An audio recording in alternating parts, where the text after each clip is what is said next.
sailors died from scurvy than were killed in battle. In 1794, about 40 years after James Linn's publication, Rear Admiral Allen Gardner insisted on bringing large quantities of lemons aboard a 23-week non-stop voyage to India. No one got scurvy.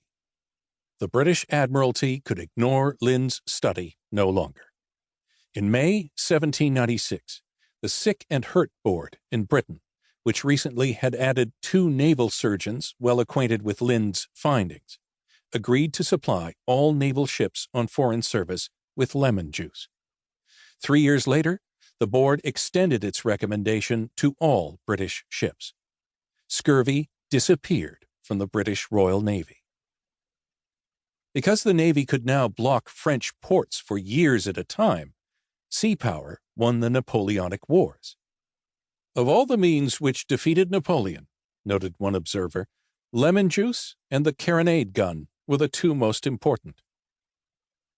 Why did it take so long for doctors to accept James Linn's findings? At the time, health officials estimated that a cure for scurvy would have doubled the efficiency of the British fleet. Surely no admiral would have turned down such a prospect. So why did they? Given that this was one of the most remarkable examples of medical denialism in history, researchers have offered several theories. Theory 1. The description of Linn's experiment on the HMS Salisbury was only 4 pages long, a problem when the treatise itself was 450 pages long. It's easy to see how Linn's critical finding could have been missed. Theory 2.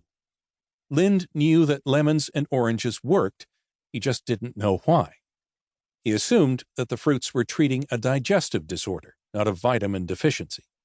In fairness, it wasn't until 1912, when English biochemist Frederick Hopkins published his paper on accessory food factors, that scientists had any idea what vitamins were, or that they could be obtained only from food.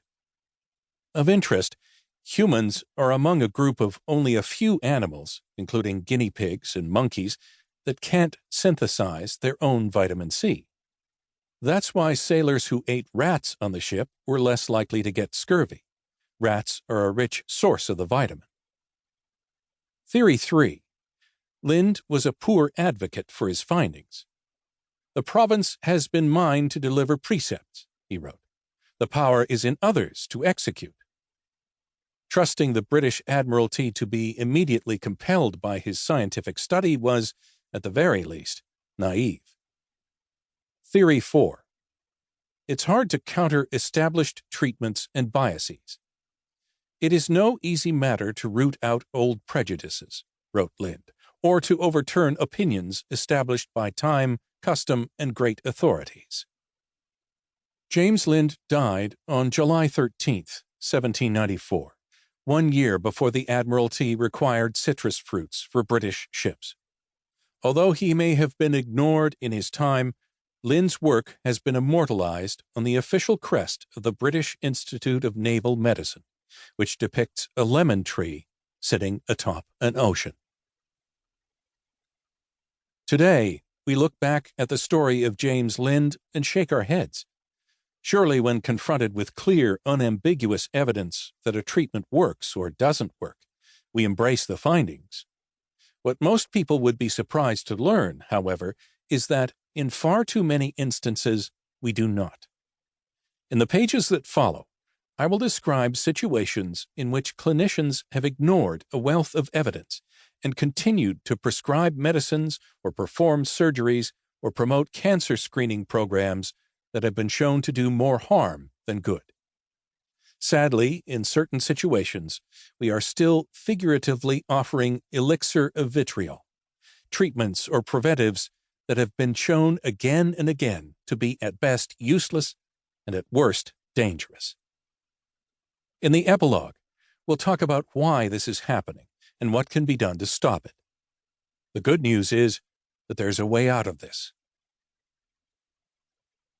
Throughout this book, many studies will be described. Such reading can be daunting, or worse, boring. But if you're going to be convinced that certain well-established, accepted practices